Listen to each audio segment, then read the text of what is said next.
வந்து தனுஷ். தனுஷு ராசிக்கு பொறுத்த வரைக்கும் பாசிட்டிவ் நிறைய இருக்கு, நெகட்டிவ் ரொம்ப கம்மியா தான் இருக்கு. ஸோ ஈவனா இருக்குன்னு வச்சுக்கலாமே.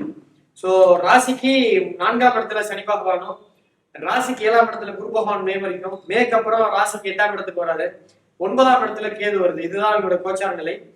பாசிட்டிவ்னு பாத்தீங்கன்னா, ஏதாவது நிலம் இருந்ததுன்னா இந்த வருஷம் கொஞ்சம் கஷ்டப்பட்டு 2026 முழுக்க டிசம்பர் 31 வரைக்கும் சனி வந்து 4 தான் இருக்கு. அதனால கடன் வாங்கி ஏது வீடு கட்டலாம், நிலம் வாங்கலாம், வாழ்வில் முன்னேற்றம் ஏற்படும். ஏதாவது ஒரு புதிய லெவல்ல ஒரு திட்டம் ஆரம்பிக்கலாம், ஒரு பெரிய லெவல்ல பிசினஸ் பண்ணலான்னு இருந்தாங்கன்னா அந்த பிசினஸ் எல்லாம் வெற்றி கொடுக்கும். ஏதாவது ரொம்ப நாளா சொத்து விற்பனை ஆகல, பழைய வண்டி ஒன்று விற்கலன்னா இந்த வருஷம் வித்துரும். பிரபலத்தன்மை ஏற்படுறதுக்கான வாய்ப்புகள் ஏற்படும், பிரபலமா யோகமாகறதுக்கான வாய்ப்புகள் ஏற்படும், தெய்வ அனுகிரகங்கள் இருக்கும். 6ஆம் இடம் அப்படின்றது எதிரி ஸ்தானம் என்பது 6ஆம் இடம். அதை சனி 3ஆம் பார்வையை பார்க்கறதுனால எதிரிகள்லாம் அழிவார்கள். இப்போ ஒரு கம்பெனில வந்து இவரு டார்ச்சர் பண்றாங்க அப்படின்னா, ஒரு கம்பெனில இவரை டார்ச்சர் பண்றாங்கன்னா, அந்த யார் டார்ச்சர் பண்றாங்கன்னா அவனுக்கு நல்ல சம்பளம் கிடைச்சு வேற வேலைக்கு போயிடுவான். வேலை இல்லாத, அதாவது தேவையில்லாத பொருட்கள்லாம் வாங்கறதுக்கான சூழ்நிலை ஏற்படும். நெகட்டிவ்னு பாத்தீங்கன்னா, ராசிக்கு 4ஆம் இடத்துல சனி இருக்கிறதுனால ஆக்சிடென்ட் ஆகிறதுக்கு வாய்ப்பு இருக்கு. ஸோ அதனால ஹெல்மெட் போட்டு போக சொல்லுங்க, சீட் பெல்ட் போட்டு போக சொல்லுங்க. வீட்டுல நகை பணம் இருந்தாலும் அது திருட்டு போறதுக்கு வாய்ப்பு இருக்கு. அல்லது இவங்களா பயணத்தின் போது விட்டுருவாங்க. நகை பணம் இல்ல, ஒரு பர்ஸ் விட்டுருவாங்க, இல்ல வாட்ச் விட்டுருவாங்க, எதையா ஒன்று விட்டுருவாங்க, போன், அந்த மாதிரி விஷயங்கள். அதான் சொல்றேன், ஏதாவது ஒரு பொருளை வந்து விட்டுருவாங்க, அதுக்கப்புறம் வருத்தப்படுவாங்க. அதுக்கப்புறம் பூர்வீக சொத்து விற்பனையாகாம இருந்ததுன்னா அந்த பூர்வீக சொத்து வித்துரும், ஆனா கம்மி ரேட்டுக்கு தான் விற்பனையாகும். ஒருவேளை இவங்களே கஷ்டப்பட்டு சம்பாதிச்ச சொத்து கூட விற்க வேண்டிய நிலை ஏற்படும். சொத்து பிரச்சனை ஏற்படலாம். வெளிநாட்டு வேலைக்கு ஏதோ பணம் கொடுத்து போனாங்கன்னா, வெளிநாட்டுக்கு ஏதாவது விசா கொடுக்குறேன், 5 லட்சம் கொடு, நான் உனக்கு சிங்கப்பூர்ல வேலை வாங்கித்தரேன், நான் ஆஸ்திரேலியால வேலை வாங்கித்தரேன், கனடால வேலை வாங்கித்தரேன் அப்படின்னு பணம் கொடுத்தானா, பணம் கேட்டா கொடுக்கூடாது. கொடுத்தாங்கன்னா வேலை வாங்கி தரமாட்டா, பணத்தையும் திருப்பி தரணுமா. இன்னும் 4 நாள்ல வந்துருது, வெள்ளிக்கிழமை வந்துருமா, அடுத்த வாரம் வெள்ளிக்கிழமை. இப்ப வெள்ளிக்கிழமை சொன்னா இந்த வாரம் முன்னாடி ஏமாத்திக்கிட்டே இருப்போம். அதே போல இந்த அரசியல்வாதிகள் கிட்ட அதாவது கவர்மெண்ட்டுக்கு வேலைக்கு பணம் கொடுத்தாங்கன்னா பணம் அவ்வளவுதான். குறிப்பா தனுசு ராசிக்காரர்கள். அதே போல கௌரவம் அந்தஸ்து பாதிக்கப்படும். எப்படி பாதிக்கப்படும்? கமிட்மெண்டால. 100 பவுன் நான் கூட கல்யாணம் பண்றேன்னு சொல்லிடுவாரு. அப்ப பொண்ணு வச்சிருப்பாரு. திடீர்னு அந்த பாப்பா உடம்பு சரியாம போயிட்டு 10 பவுன் செலவு பண்ணிடுவாரு. இப்ப 90 ஆயிடுச்சா, திரும்ப கல்யாணத்துக்கு செலவு கொஞ்சம் பணம் வச்சிருப்பாரு, அதையும் செலவு பண்ணிருப்பாரு, அதை வித்துருவாரு. இப்ப 60 பவுன் தான் கையில இருக்கும். அதனால வாக்குறுதி சொல்லக்கூடாது, அவமானம் ஏற்படும், ஜாக்கிரதையா இருக்கணும். தொழில் முடக்கம் ஏற்படும், தொழில் வந்து கொஞ்சம் ஸ்லோ ஆயிடும், கேஷ் ஃப்ளோ வந்து கம்மியாகும், பொருளாதாரத்துல சின்னதா குரோத் வந்து ஸ்டாப் ஆகும். இந்த வருஷம் தனுஷ் ராசிக்கு எவ்வளவு ஸ்டார்ஸ் தருவீங்க? நான் பாசிட்டிவ் நிறைய இருக்குல்ல. வெளிநாட்டுக்கு வேலை கிடைக்கும், புதிய திட்டங்கள்லாம் பெரிய லெவல்ல வெற்றி கிடைக்கும், வேலை இல்லாதவர்களுக்கு வேலை கிடைக்கும், எதிரிகள் அழிகிறாங்க. 5 கொடுக்கலாம். 5 இவ்வளவு நெகட்டிவ் இருந்துமே 5 பாசிட்டிவ் இருக்கு. நெகட்டிவ் பெருசா இல்ல, இனிமேல் தான் வருது. நீங்க முக்கியமா மெயின் ராசில விட்டு வச்சிட்டீங்க அப்படின்றீங்களா? ஓகே, தனுஷ் ராசிக்கு இந்த வருஷம் 5, அதனால கொஞ்சம் பத்திரமா இருங்க. ஓகே, நெக்ஸ்ட் நம்ம பார்க்க போறது மகர ராசி. 26 எப்படி இருக்க போகுது? மகர ராசிக்கு ரொம்ப அமோகமா இருக்குது. மகரம் இந்த வருஷம் சிகரம் ரொம்ப அருமையா இருக்குது. ராசிக்கு 2ஆம் இடத்துல ராகு, ராசிக்கு 3ஆம் இடத்தில் சனி பகவான், ராசிக்கு 7ஆம் இடத்துல குரு பகவான் வர்றாரு, அது உச்சமா வர்றாரு. ராசிக்கு 8ல கேது. இந்த வருஷம் ஃபர்ஸ்ட் ரேங்க் ராசினா அது மகரம் தான். ஸோ திருமணம் 100% வாய்ப்பு இருக்கு. கல்யாணம் ஏற்கனவே ஆனவங்களுக்கு மறுமணத்திற்கான வாய்ப்பு உண்டு. இவங்க வேற ஒரு ஃபீல்ட்ல இருக்காங்கன்னு வச்சுக்கோங்களேன். சிரிக்காதப்பா, உண்மையிலேயே நல்லா தான் இருக்கு. போன வருஷம் நான் மகரத்துக்கு எப்படி சொல்லணும்னு போய் பாரு. போன வருஷம் நான் எவ்வளவு மோசமா சொல்லணும்னு போய் பாருங்க. புதிய ஃபீல்டு, இப்ப வேற ஒரு ஃபீல்டு இருப்பாங்க, அந்த இதுல இருந்து இன்னொரு ஃபீல்டுக்கு மாறலாம்னு நினைச்சாலும் மாறுவாங்க. உதாரணத்துக்கு ஒரு கேமராமேன், அவர் ஆங்கர் ஆகலாம் ட்ரை பண்றாரு. ஒரு ஆங்கர், அவர் ஒரு யூடியூப் சேனல் ஆரம்பிக்கலாம் ட்ரை பண்றாரு. இருக்கிற ஃபீல்ட்ல இருந்து வேற ட்ராக். இப்ப சூரி சார் வந்து காமெடினா இருந்தாரு, ஹீரோ ஆனாரு. சந்தானம் சாரு காமெடினா இருந்தாரு, ஆக்டர் ஆனார்ல. அந்த மாதிரி இருக்கின்ற ஃபீல்டை மாத்தினாலும் ஜெயிப்பாங்க. ஸோ ஃபீல்டு மாறினாலும் ஜெயிப்பாங்க. வெளிநாடு வேலை வாய்ப்பு உண்டு. வெளிநாட்டுல இருக்கவங்களுக்கு PR சிட்டிசன்ஷிப் கிடைக்கும். வேலை இல்லாதவர்களுக்கு உறுதியா வேலை கிடைக்கும். வேலை செய்து கொண்டே இருப்பவர்களுக்கு இன்னொரு தொழில் பண்ணுவாங்க. காலையில வரைக்கும் வேலைக்கு போயிட்டு ஈவினிங் வந்து சொந்தமா ஒரு கடை போட்டு தொழில் பண்ணுவாங்க. கணவன் மனைவிக்குள்ள ரொம்ப ஒற்றுமை இருக்கும். பிரிந்திருந்த கணவன் மனைவிகள்லாம் கூட மீண்டும் ஒற்றுமை சேர்ந்து சந்தோஷம் அதிகமா கிடைக்கும். குழந்தை பாக்கியம் கிடைக்கும். கொடுத்த பணம் திரும்ப வரும். இந்த தினக்கூலிக்கு போறாங்கல்ல, காலையில போயிட்டு கொத்து வேலை செஞ்சுட்டு மேஷன் வேலை செஞ்சுட்டு வீட்டுக்கு வராங்கல்ல, அவங்களுக்கு கூட இந்த டைம்ல நல்லா 30 நாளும் வேலை கிடைக்கும். அதனால மாசம் செலவுக்கு போக மேல ஒரு அமௌண்ட் எடுத்து வச்சு ஒரு சேவிங்ஸ் பண்றதுக்கான வாய்ப்புகள்லாம் ஏற்படும். இவ்வளவு பாசிட்டிவ் இருக்கு. நெகட்டிவ் என்னன்னா, ராசிக்கு 8ல ராகு இருக்கிறதுனால செலவு அதிகமா இருக்கும். 1 லட்சம் வந்தா 80,000 செலவு வச்சுக்கோங்க. 2 லட்சம் வந்தா 1,80,000 செலவு வச்சுக்கோங்க. ஸோ செலவு அதிகமான வீண் விரையும் ஏற்படும். யாருக்கும் வாக்குறுதி கொடுக்க கூடாது. வாக்குறுதி கொடுத்தா அதை நிறைவேற்ற முடியாது. திட்டத்தை வெளியில சொல்லக்கூடாது. நான் இதை பண்ண போறேன், நான் இதெல்லாம் பண்ணலான்னு இருக்கேன், இதெல்லாம் பண்ணா இவ்வளவு பணம் வரும்னு வெளியில சொல்லக்கூடாது. அப்படி சொன்னா அது நடக்காது. கடன் வாங்கக்கூடிய சூழ்நிலைகள் ஏற்படும், வாங்கக்கூடாது. நமக்கு அடுத்த ஒரு அட்வைஸ் பண்ணுவானுங்க. இந்த ராசிக்கு 8ல கேது போறப்பெல்லாம் பாத்தீங்கன்னா தம்பி, அந்த காலத்துல அவங்க அப்பாவும் நானும் பாத்தீங்கன்னா தம்பி பாத்துங்க, இவனே மாசம் 10,000 ரூபாய்க்கு தான் சம்பளத்துல இருப்பான். அவன் வந்து சின்ன வயசுல நீ 30,000 சம்பாதிப்பான். அவனுக்கு இவன் அட்வைஸ் பண்ணுவான். நான்லாம் அந்த காலத்துல பாத்தீங்கன்னா தம்பி, எம்ஜிஆர் காலத்துல எம்ஜிஆர் என் பக்கத்துல தான் டிஃபன் சாப்பிடும் போது கலைஞர் நாங்கெல்லாம் ஒரே கிளாஸ் பண்ணிட்டுவோம். இந்த மாதிரி இவன்லாம் ஒரு ஆளா அப்படின்ற மாதிரி இவங்கெல்லாம் கூட நமக்கு அட்வைஸ் பண்ற மாதிரி இருக்கும். ஒரு படத்துல சொல்லல, நான் எங்கன்னா சொன்னா கேட்கறான், கண்ட நாயெல்லாம் அட்வைஸ் பண்ணுவேன், நீ பண்ண பாருமா, ஏன்னா உங்களுக்கு நான் தான் கிடைச்சேன்னா கிளம்புடா அப்படிமா. அந்த மாதிரி இவன்லாம் அட்வைஸ் பண்றதுக்கு தகுதியே இல்லாதவங்க கூட இந்த வருஷம் மகர ராசிக்கு அட்வைஸ் பண்ற மாதிரி வரும். பெரிய அறிவாளி கூட இந்த டைம்ல சறுக்குவாங்க. யானைக்கும் அடி சறுக்கும்ன்றது இந்த வருஷம் மகர ராசிக்கு ஆப்டா இருக்கும். பெரிய புத்திசாலியா இருப்பாங்க, சின்ன விஷயத்துல ஏமாந்துருவாங்க.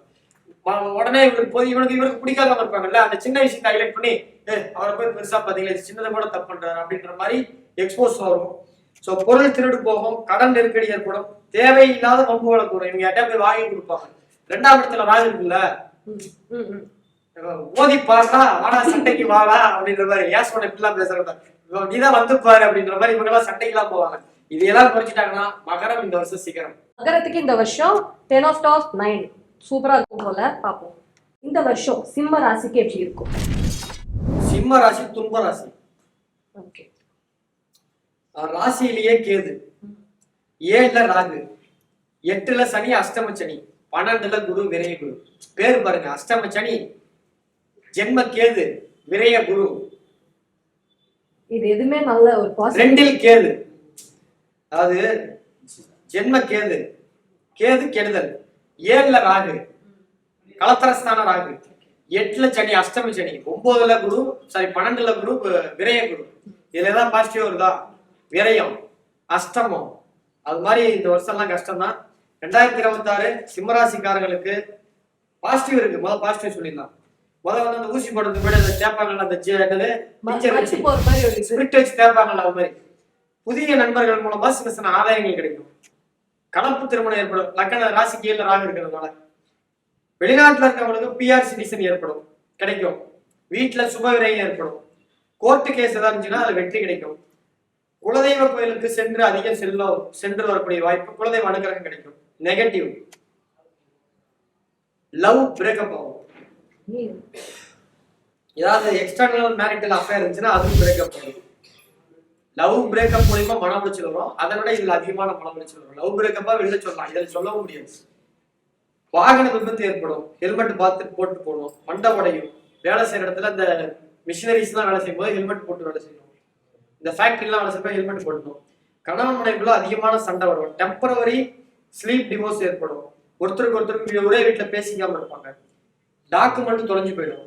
குடும்பத்துல அவமானம் ஏற்படும். தொழில் போட்டி ஏற்படும். என்ன தொழில் பண்றோமோ பக்கத்திலே அதே கடையை ஒருத்தம் போடுவோம். போட்டி பொறாமை ஏற்படும். முன் விரோதம் ஏற்படும். அதன் மூலமாக எதிரிகள் உற்பத்தி ஆவாங்க. மெடிக்கல் இன்சூரன்ஸ் போட்டுக்கள் நல்லது. இவங்களுக்கு ஏதாவது நல்லது சொல்லணும்னா மெடிக்கல் இன்சூரன்ஸ் போட்டுக்கலாம். எப்படி உடல்நலத்துல ஏதோ பாதிப்பு போட்டு வச்சுக்கிட்டா ஏதாவது ஒருவேளை சிவியரா இருந்துச்சுன்னா அது காப்பாற்றி விட்டுரும். பெண் பிள்ளையை பெற்ற சிம்மராசிக்காரர்களுக்கு பிள்ளைகள் எடுக்கக்கூடிய முடிவுகளும் பிள்ளைகள் செய்கின்ற வேலைகளும் இவர்களுக்கு மனக்கவலையை தரும். பார்ட்னர் உறவு, அதாவது இப்ப சிம்மராசிக்காரங்க ஆனா இருந்தா அவங்க ஒய்ஃபோட சொந்தக்காரங்க கூட சண்டை வரும். சிம்மராசி பொண்ணா இருந்தா அவங்க ஹஸ்பண்டோடைய சொந்தக்காரங்க கூட சண்டை வரும். இப்படி பார்ட்னர் உறவுகள்கிட்ட சண்டை வரும். மனக்கசப்பு ஏற்படும். அவன் சண்டையை போட்டு போயிடுவான். இவங்க ஒரு வாரம் சாப்பாடு தட்டுல எல்லாம் வந்து வைப்பாங்க, அப்படிம்பாங்க. இதெல்லாம் நடக்கும்.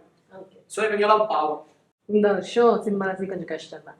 சிம்ம ராசிக்கு இந்த வருஷம் நீங்க எவ்வளவு ஸ்டார்? எதுக்கு ஸ்டார் போய் பாவம்?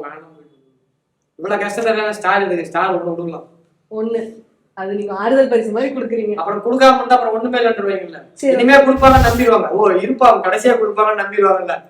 மறந்துட்டாங்க, திரும்ப கடைசியா கொடுப்பாங்கன்னு நினைச்சுவாங்க. அதனால ஒண்ணு. சிம்ம ராசிக்கு இந்த வருஷம் கொஞ்சம் கஷ்டம் தான் சொல்லியிருக்காரு. ஒரே ஒரு ஸ்டார் ரேட்டிங் கொடுத்திருக்காரு. பாப்போம் இந்த என்ன நடக்குது அப்படின்னு. யாராவது சிம்ம ராசி இருந்தீங்கன்னா அப்படி நடந்ததுன்னா கமெண்ட்ல சொல்லுங்க. இவரை டேக் பண்ணி கூட சொல்லுங்க. கமெண்ட்ல திட்டுங்கன்னு சொல்லுங்க. எப்படி சொல்லுவாங்க? கமெண்ட்ல கூட திட்டுங்க. ஓகேங்களா? நீங்கன்னா சேர்த்து விடுறீங்க. 2021 டிசம்பர் 2031 அன்னைக்கு, சாரி 2026 டிசம்பர் 31 நடந்துச்சா இல்லையான்னு சொன்னா அது வந்து சொல்றது. இப்ப நீங்க சொல்லுங்கன்னா அவர் திட்டுவாங்க. அடுத்த ராசி ஃபர்ஸ்ட் இருக்க ராசி எப்பவுமே அதான் மேஷம். ஸோ ராசிக்கு 12ஆம் இடத்துல சனி, இது 7.5 சனியினுடைய முதல் 2.5 ஆண்டு காலம். ஸோ 7.5 சனி ஸ்டார்ட் ஆயிடுச்சு. Welcome to 7.5 Shani. ஸோ ராசிக்கு 3ஆம் இடத்துல இருக்கக்கூடிய குரு மே மாதத்துக்கு பிறகு 4 போறார். அது ஓரளவு ஓகே. 5ல கேது பகவான் இருக்காங்க, 11ல ராகு இருக்காரு. இதுல பாசிட்டிவ் நெகட்டிவ் பேலன்ஸ் தான் இருக்கு. பாசிட்டிவ்னா தொழிலில் அதிக லாபம் ஏற்படும், வேலையில இன்கிரிமெண்ட் ஏற்படும், சில வாய்ப்புகள் கிடைக்கும், தொழில பிரபலம் அடைவதற்கான வாய்ப்புகள் உண்டு, மன நிம்மதி ஏற்படும். அது எவ்வளவு பெரிய விஷயம். 12 ராசியிலே சிம்ம ராசிக்காரங்க நல்லா தூங்குவாங்க படுத்த உடனே இந்த ஒரு வருஷம் கூட. இது மேஷராசி. மேஷராசி தான் நான் சொல்றேன். நீங்க சிம்ம ராசி. சிம்மத்தில் கேது இருக்குதுன்னு சொல்ல வரேன். அப்படி சொன்னீங்க.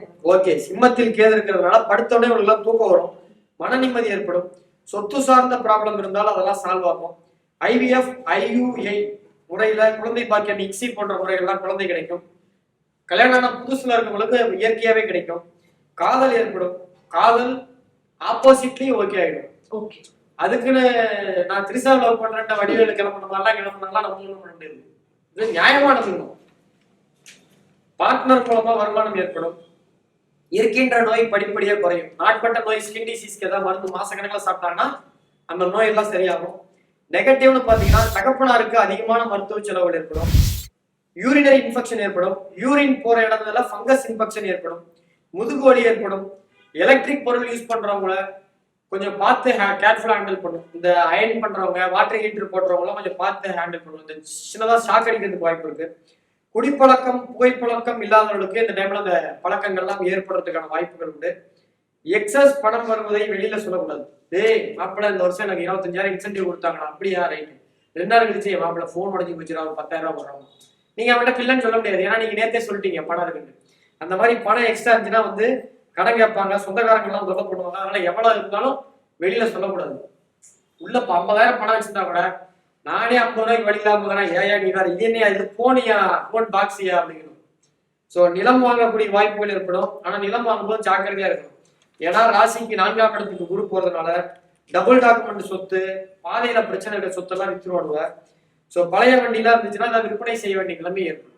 ஓகே, இந்த வருஷம் மேசத்துக்கு நீங்க எவ்வளவு ஸ்டார்ட் தரீங்க? கொடுக்கலாம், 5 கொடுக்கலாம். 5 கொடுக்கலாம். அவுட் ஆஃப் 10 5 நீங்க. இல்ல, நெகட்டிவ் ரொம்ப கம்மியா இருக்கு. அதனால 12ல சனி இருக்கிறது மட்டும் தான் நெகட்டிவ்.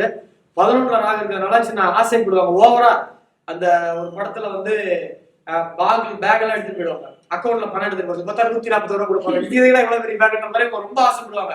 அது கிடைக்காத போது ஃப்ரஸ்ட்ரேஷன் ஆயிடும். ஓகே, இது வந்து ஆவரேஜான இயரா இருக்கும் மேஷத்துக்கு. ஓகே, லாஸ்டா நம்ம கேட்க போறது வந்து கும்பம். கும்பத்துக்கு 2026.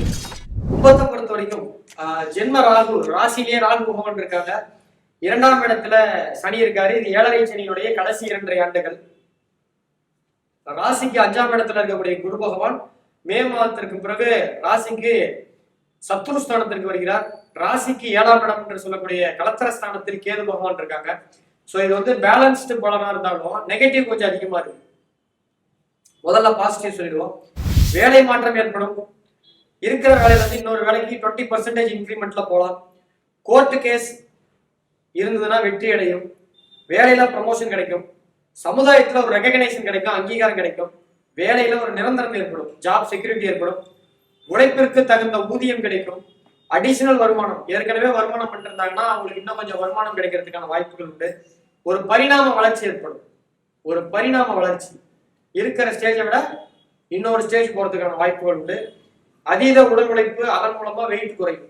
இவங்க மற்ற ராசிக்காரங்க வெயிட் போடுவாங்க, இவங்க வெயிட் குறைவாங்க, ரொம்ப வேலை செய்வாங்க. வெள்ளை முடி நிறைய முளைக்க ஆரம்பிக்கும், ஏஜிங் ஆகும், மூஞ்சிலாம் சுருக்க விடும். எப்பயுமே முகத்தை ராசியில ராகு வரும் பொழுது வெயிட்டை ஏற்றி கொடுத்துருவாரு, வெயிட்டை பெருசு பண்ணி சின்னது பண்ணுவாரு. இப்ப சாதாரண வயிறு அப்படியே இருக்கும், ஆனா ஒரு பிரெக்னன்சிக்கு அப்புறம் பாருங்க அந்த ஸ்ட்ரெச்சஸ் மாதிரி வரும். ஏன்னா அது பெருசாயிட்டு சுருங்குது. அந்த மாதிரி இந்த டைம்ல வந்து வெயிட்டை போட்டு குறைக்கிறதுனால அந்த சுருக்கங்கள்லாம் தெரியும். நெகட்டிவ்னு பாத்தீங்கன்னா பிறர் மூலமா ஏமாற்றப்படுவார், ஸ்கேம்.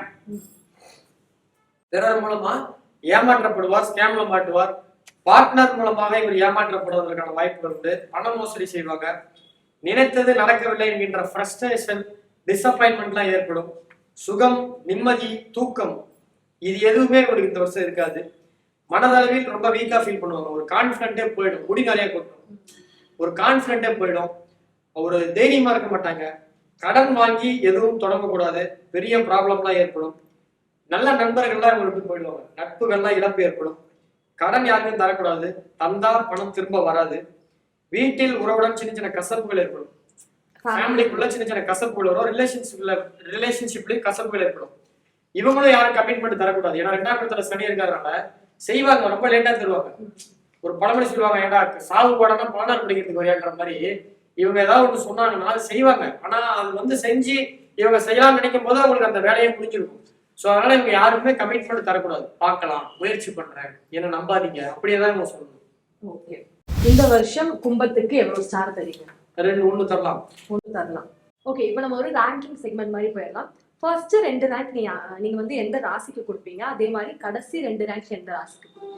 ஃபர்ஸ்ட் ரேங்க்னா மகரத்துக்கு ரொம்ப ரொம்ப நல்லா இருக்கு ஃபர்ஸ்ட் ரேங்க். 2வது துலாம் ராசிக்கு ரொம்ப நல்லா இருக்கு. 3rd ரேங்க் அப்படின்னு போட்டோம்னா விருச்சிகத்துக்கு ஒரு 3rd ரேங்க் கொடுக்கலாம். விருச்சிகம். லாஸ்ட் ஒரு 3 ரேங்க். லாஸ்ட் ரேங்க்னா சிம்மம், அது முடிஞ்சு லாஸ்ட்ல இருந்து மேல வரீங்க.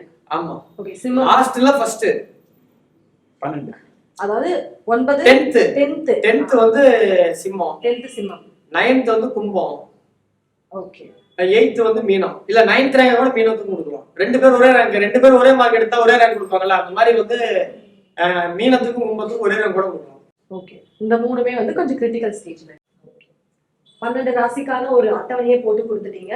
இதை தாண்டி வேற ஏதாவது ரொம்ப இன்ட்ரெஸ்டிங்கான நியூஸ் வச்சிருக்கீங்களா 2026ல நடக்க போகுது அப்படிங்கறது? நான் என்ன ஏதோ ப்ரெடிக்ட் பண்ணல, இந்த டைம் அதனால okay, thank you so much for the interview. Thank you so much. Thank you.